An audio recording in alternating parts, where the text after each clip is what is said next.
Fam, what's going on? Welcome back to the channel and thank you so much for being here. In today's video, I'm gonna go over how you can get signed as a professional without connections, because time and time again, week in, week out, we get on the phone with players and they tell us their main problem is connections.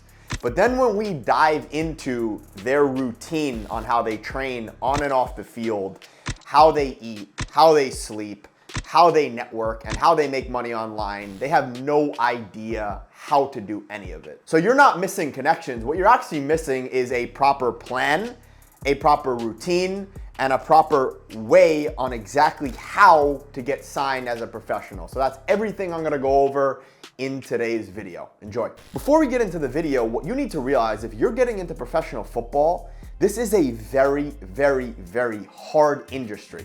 It's a cutthroat industry, it's a dog-eat-dog world, and no one cares about your feelings. The truth is, you need to man up and you need to say, I'm gonna take complete ownership of my career and I'm done relying on anyone else. Whatever happens in my career is on me. Stop relying on agents, on your friends, on coaches, on your parents. It's all on you. Once you take the matter into your own hands, you're gonna allow yourself true freedom and you're gonna feel the best you ever have. The pro football world does not owe you anything. No one owes you a training, no one owes you a trial. What I gotta ask you is, what value are you gonna bring to a club? You need to be a game changer, because at the end of the day, wins in professional football, 3 points in professional football can mean millions of dollars more for the club, or millions of dollars less for the club if you lose the game and if you perform poorly and if you make mistakes. So what you gotta ask yourself right now is, do I actually bring that value to a club? And if you don't, you gotta create yourself a plan of how you want to get there and how you're actually gonna bring value to a club, how you're actually gonna be an asset to a club. Because I see a lot of players out there nowadays, they're playing victim, right? They think that someone owes them something, but no one owes you nothing. Because at the end of the day, when you sign your first professional contract, a club is gonna invest at minimum $30,000, 30,000 euros into you. So you need to ask yourself right now, are you actually worth that? If you're not, you gotta start living like a pro right now. So when you get to that pro level, you're already ready for that intensity, that routine, that structure, and that discipline. Because if you go in there and you're not ready, you're gonna be thrown out of that club. So before you get on a plane and go out to Europe, you need a plan. You need to plan on a country that you believe that you can stay in for at least the next 2 to 3 years. Because the biggest mistake that I made when I went overseas to play football and chase the dream of playing professional football is I was just looking to country hop.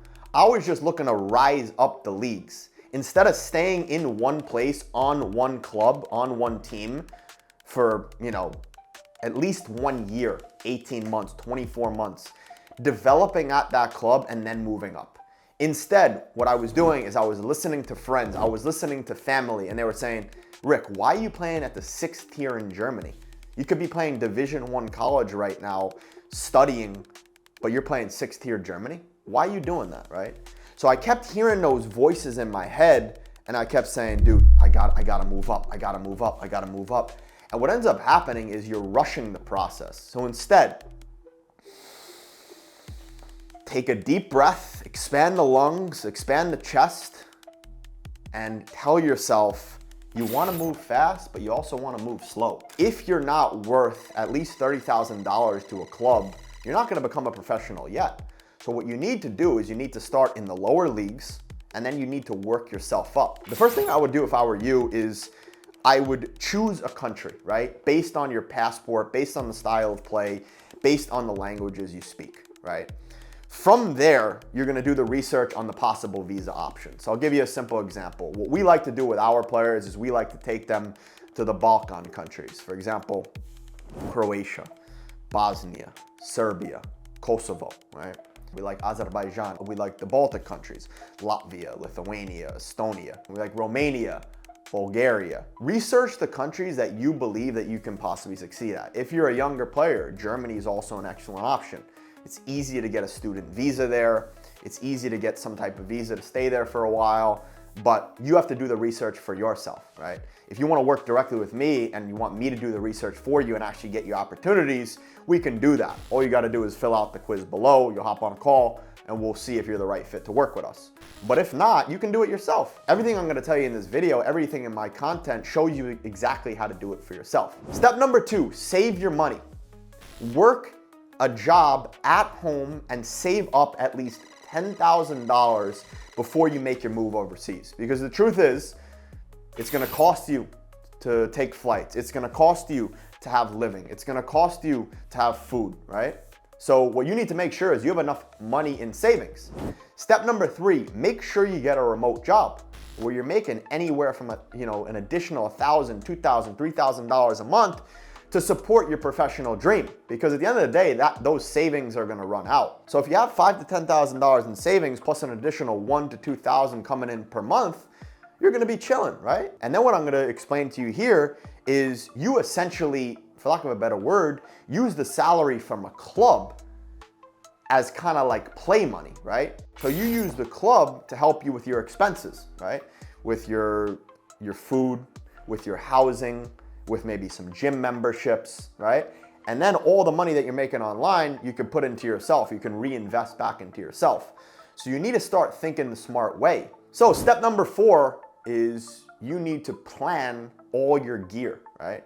You need to pack your bag for the next 1 to 3 months because you should expect to stay in Europe. When you take that flight over, buy a one-way ticket, right? If you don't make it at the first club, you got the next club, you got the next club, and you got the next club. But if you have a return ticket, that's a bit of safety for yourself, right? And I'm very big about getting out of your comfort zone and essentially creating some stress for yourself, right? If you have some pressure on yourself where it's like, oh dude, I don't gotta go back home in 3-4 weeks, you got some time, right? So I would at least spend 3 months in Europe, right? Plan to spend at least 3 months, and I would pack only one bag, one that's easy and convenient to go with. One of the biggest mistakes that I made is I packed 2 or 3 large bags, and it was a pain to travel place to place. So what I would advise is pack smart and pack lightly. Pack only the things that you need, right? Your boots, your training kit, cold weather gear, resistance bands, a foam roller. Make sure you have your CV and your highlight video. Make sure you have passport photos. Make sure you have insurance documents. Make sure you have everything you need for your visa, right? Do all your research on what you need to bring over and keep it as minimal as possible. So step number 5, after you do that, what I would do is I would book an Airbnb for at least a month, right? So what I always advise is get yourself a place in the capital city or in a city where there's a lot of clubs nearby. So for example, in Riga, there's probably 20 to 30 clubs in this region. If you go to certain parts of Germany, there's 30 to 40 clubs there. If you go to certain parts of Lithuania, 20 to 30 clubs there. Certain parts of Estonia, Tallinn, the capital, for example, 20 to 30 clubs there. So find yourself a densely populated area where there's a lot of clubs nearby, right? Then you can book yourself a stay for a month and you're at least relaxed and a bit stable for a month, because the truth is chasing the dream to be a professional footballer is super unstable. So the more stability that you have in your life, the calmer that you're gonna be when you go on trial. So even, for example, if you need to go on trial at a remote place for a couple days, you can keep all your stuff at that 1 month Airbnb stay. Plus also, if you book it now, a couple months in advance, it's gonna be way cheaper and way more affordable than if you do everything last minute. Perfect, now that you've done all those 5 steps and you're basically ready to go over, now we gotta talk about jet lag. Step number 6 is how to deal with jet lag like a pro, right? If you have a trial lined up, which maybe you don't already, is get there at least 10 to 14 days before your trial comes around. Because if you get there 2 to 3 days before the trial, you're gonna be absolutely exhausted and you're not gonna play your best football, and you're gonna completely destroy your chances of actually signing a contract and staying over there. So what you need to do is you need to prepare beforehand. The next thing I would do is buy yourself some melatonin, right? So I don't generally recommend, melatonin for my clients or for myself, but when you're realigning your circadian rhythm, you wanna be taking melatonin for at least 7 to 14 days. I would download the app Time Shifter, and then you let the app know when you're actually going over to Europe, and it'll help you deal with jet lag, right? So buy yourself melatonin, fast on the plane if you can. Make sure you're consistently hydrating. I would recommend at least 2 liters of water during travel. I'm always drinking electrolytes, clean electrolytes. I got a bit of creatine in here as well, but make sure you're putting some electrolytes in your water as well when you're traveling. If you're drinking water without electrolytes and without minerals, you're not actually absorbing the water and not actually properly hydrating. The next thing I would recommend to deal with jet lag is try to sleep at least 4 to 5 hours on the flight. When you land, get yourself into sunlight as soon as possible and get your feet on the grass. I would spend at least 30 minutes on the grass, walking in sunlight so you can ground with the Earth's electricity and you can get aligned with the current country's time zone and rhythm. Then the next thing I would recommend is don't take any naps until the nighttime. When you get to the country of your destination, of your desire, I would stay up as long as you can, right? So say for example, usually when I get into Europe, I'll arrive at 3 or 4 p.m. and I try to stay up till 9 or 10 p.m. and then I try to get to sleep by 9:30 or 10 p.m. and I'm waking up at 6 or 7 a.m. right? And I keep that as consistent as possible. You want to try to get on the country's time zone as soon as possible. And then if it's available to you, I would try to get into a sauna. And then that last tip, once again, give yourself at least 7 to 14 days before your first trial. Part number 3, let's talk about a phone card and using WhatsApp. So the next thing that you want to do is once you arrive, search for some phone stores near you so you can get yourself a local number. When you're calling clubs with a local number, it looks much more professional and much more committed. Say for example, you're in Germany and you have a +49 number, which is the country code in Germany. It looks much more professional when it's coming up on WhatsApp or the club's phone when you're calling them. With that said, make sure you get a phone card and a SIM card right away when you get there. I would recommend a prepaid card. Right now in Latvia, I think I pay about $4 a week or something like that. So find yourself a prepaid SIM card, most importantly with unlimited internet, right? Because most clubs, they use WhatsApp in Europe. So next step is make sure you download WhatsApp. Part number 4, how to make something happen when you don't know anyone. The best thing that you can do is go to soccerway.com and go to transfermarkt.com and start researching clubs. So if you're in Germany, for example, I would search in the Oberliga, depending on your level. It's actually a good level, which is the 5th tier.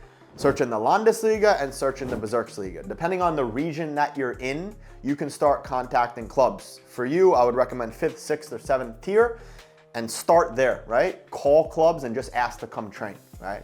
So, hello, Mr. Smith, ich bin in Deutschland, right? I am in Germany. Can I come train with the club for a couple days, right? I'm just here for a couple days visiting. Then when you go to the club and you perform well, they're gonna say, hey, Rick, I mean, dude, you got any plans to stay here? Because we're actually interested in signing you for the season, right? So the next step that you need to do as soon as possible once you land is search the clubs that are in your area. You should have done this actually beforehand and start putting the numbers in your contacts, right? Then you literally just call the clubs on WhatsApp. You can do that with a couple clubs and I can guarantee you that if you do this, you will get a trial because clubs take you more seriously when you're actually on ground. If you're calling a club from the US or you're calling a club from Canada, they don't take you as serious. But if you're actually in Germany, if you're actually in Latvia, Estonia, or Lithuania, they take you much more seriously, right? And the people who follow this advice actually get trials. The other day, we were just on a webinar and a guy from Hungary, a goalkeeper from Hungary, I think he's 18, 19 years old, followed this exact advice and he got trials in Austria and Germany, and now he has the option to go over there, right? So don't just, consume this advice and not do anything about it. Go to Soccerway, go to Transfer Market, find the people that you want to get in touch with, and then get in touch with them. I call it the triple threat, right?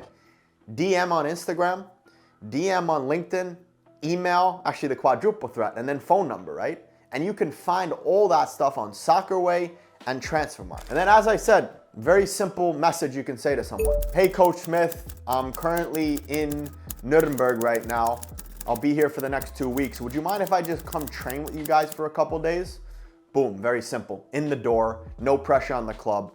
You're in there in training and you're not on trial and over pressurizing the club. And then the last thing that you can do that one of my buddies, Brandao, did, which I fully respect him for doing, is actually show up to the ground, right? You can check clubs' Instagrams, you can check clubs' Facebooks, and you could see when they're training, and then you could go in there and actually ask them for a trial, ask them for a training directly, right? If you're actually face-to-face to someone, people take you much more seriously. If you're on the phone, they can easily ignore your call, they can easily hang up. But if you go to the club, I mean, that's the best option you can do, right? Not everyone can do it, but that's what I would recommend. And as long as you're good enough not to interrupt the training, they're gonna allow you to train. And then once you prove that you're good enough to be a game changer, they'll sign you. Cool, part 5, how to dominate the trial even when you don't have a contract. Number 1, make sure you're arriving 45 minutes early to the trial. Number 2, introduce yourself to the entire staff.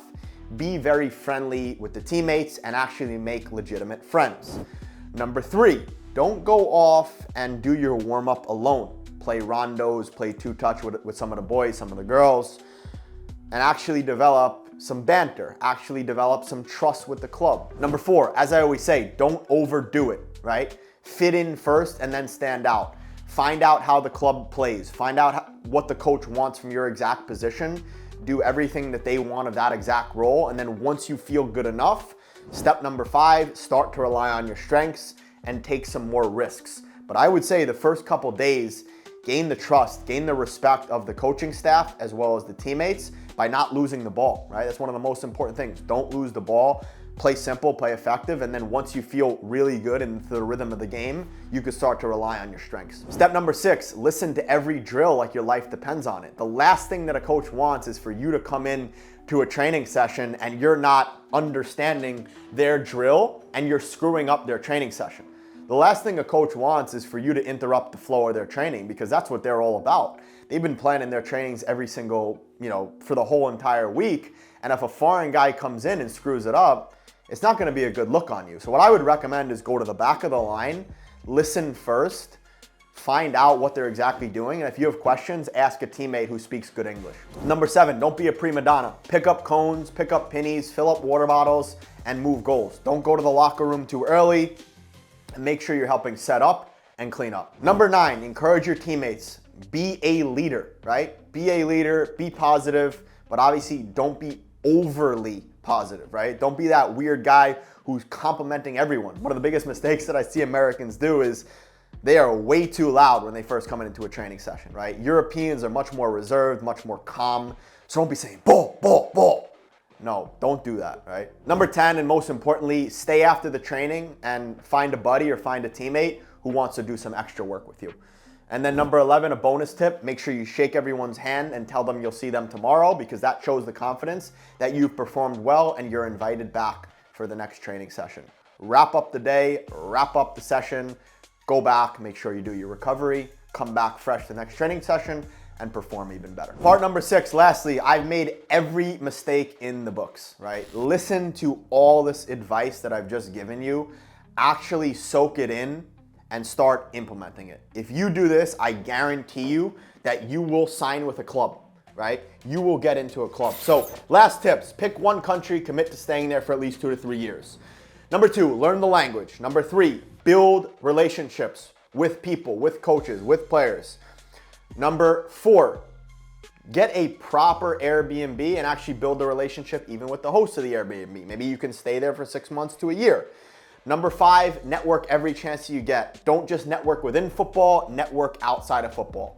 Hope you enjoyed this video. The most important thing is that you have the will, you have the grit, and you have a proper game plan. If you want a proper game plan, if you want me to do the networking for you and get you a legitimate professional trial, fill out the link below. You'll fill out a nice quiz, a nice type form. You'll get on a free 15-minute call with my team and myself, and we'll determine if you're the right fit to work with us, because we don't work with anyone. We only work with serious players. And I know if you've watched this video to the end, you're a serious player, so make sure you fill out the form. Hope you enjoyed the video. Smash the like button, hit the subscribe. Tell your friends and family about the RicFit YouTube channel, because we're growing this to 1 million within the next 5 years. See you soon. Deuces.